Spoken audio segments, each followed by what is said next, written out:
मेरे अजीज भाई, मेरी बहन, परमेश्वर के अनुग्रह के लिए हम धन्यवाद करें जो हमें अपनी संगति में चलाने के लिए जीवन का प्रमुख पाठ प्रार्थना को करना सिखाने के द्वारा तैयार कर रहे हैं, ताकि हम अपनी बुलाहट को पहचानते जाएं, यीशु के डील डॉल में बढ़ते जाएं, ताकि यीशु जब बादलों में आए तो हम उस समय उनके साथ जाने के लिए तैयार पाए जाएं।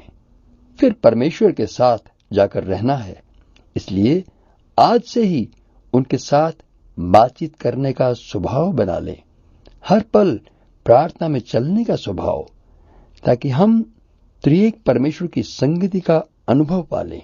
आइए प्रार्थना के विषय में परमेश्वर के साथ सहमत होकर प्रार्थना करना सीखकर हम आगे बढ़ते हैं।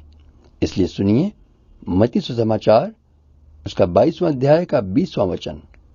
प्रभु यीशु ने उनसे कहा, ये लिखा हुआ और तस्वीर किसकी है? और फिर उत्पत्ति, जो बाइबल की पहली पुस्तक है, उसका 1 अध्याय और 26वां वचन। फिर परमेश्वर ने कहा, हम मनुष्य को अपने स्वरूप के अनुसार अपनी समानता में बनाएं। जब यीशु को फरीसी लोग पकड़ने आए और यीशु को उनकी बातों से फंसाना चाहते थे, तब यीशु ने उन्हीं से पूछा कि इस सिक्के पर किसकी तस्वीर है, और वे भौचक्के से रह गए। जिसकी तस्वीर है वही उसका भविष्य है।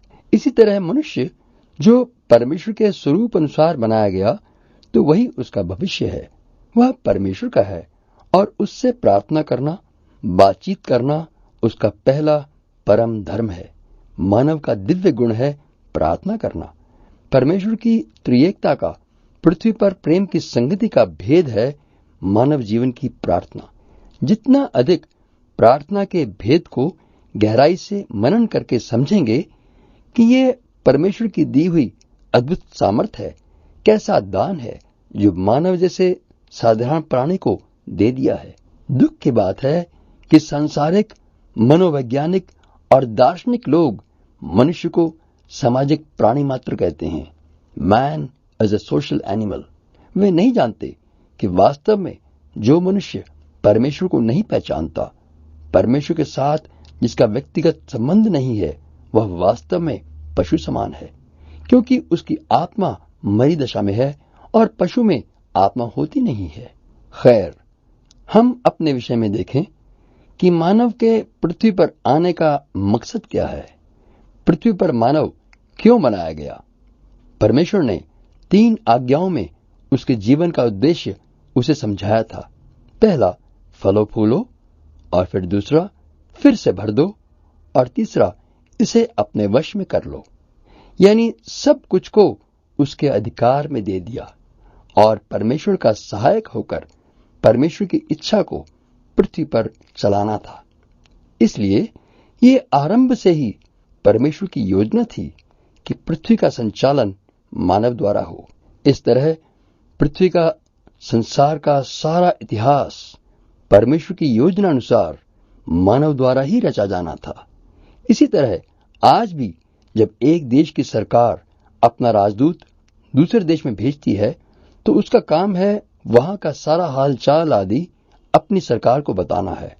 तब सरकार बताएगी कि राजदूत वहां पर किस नीति से काम करेगा, क्योंकि सरकार उस राजदूत की खबरें सुनकर तब जरूर हुक्म व नीति उसे बताते हैं, ताकि सरकार की इज्जत व राज्य की तारीफ हो। यदि वह राजदूत नीति का ठीक पालन न कर सके, तो उसे वापस बुलाकर दूसरा राजदूत भेजा जाता है। जब तक राजदूत विश्वास योग्य है, उसकी भेजी सलाह पर सरकार गौर करती है। उसी तरह से आज नया जन्म पाया हुआ समाज यानी विश्वासी गण इसीलिए हैं कि वे पृथ्वी के लोगों के लिए प्रार्थना और परमेश्वर पिता उनकी प्रार्थना सुनकर पृथ्वी पर अपना राज्य बढ़ाने का काम कर सकें। इसलिए पृथ्वी पर रहने वाले लोग, जैसे कि हमारे देश के लोगों का भला, उनके जीवन में परमेश्वर का अनुग्रह व दया का काम कलीसिया द्वारा ही होना है। मानव के पाप में गिरने के बाद सिर्फ छुटकारे के द्वारा ही परमेश्वर की महिमा का काम होने पाया। परमेश्वर अब्राहम के द्वारा अपने लिए नई जाति तैयार करने लगा, जिसके द्वारा राजाओं को रखना था और फिर राजाओं का राजा ने भी आना था। अब्राहम की प्रार्थना भी नमूना है कि उसके आसपास के लोगों पर परमेश्वर की कृपा हुई। ये तो बादशाही अधिकार हमें मिला है कि हमारे द्वारा परमेश्वर की इच्छा लोगों के जीवन का भविष्य बनाए। ये तभी होगा जब हम अपने जीवन की जिम्मेदारी समझ लें, प्रार्थना का महत्व व उसकी सामर्थ्य पहचान कर सही इस्तेमाल करें। ध्यान से पढ़ना अब्राहम के जीवन के विषय में और आप सीखेंगे कि 175 वर्ष की उम्र में एक बार भी उसने अपने भविष्य या वर्तमान जीवन के बारे में कभी भी प्रार्थना नहीं की। उनकी प्रार्थना सोदोम जैसे पापी प्रदेश व भटक गए लूत के लिए, अबीमेलेक और इश्माइल के लिए थी। इससे यह साबित हुआ कि वह परमेश्वर का मित्र है, जिसके पास अपने नजदीक के लोगों के भविष्य को बदलने की चाहत और सामर्थ्य थी। परमेश्वर ने हमें यह अधिकार देने से पहले हमें अपनी समानता व समरूपता में बनाया। पहले भीतरी मनुष्य को ठीक बनाकर ही बाहर का अधिकार दिया।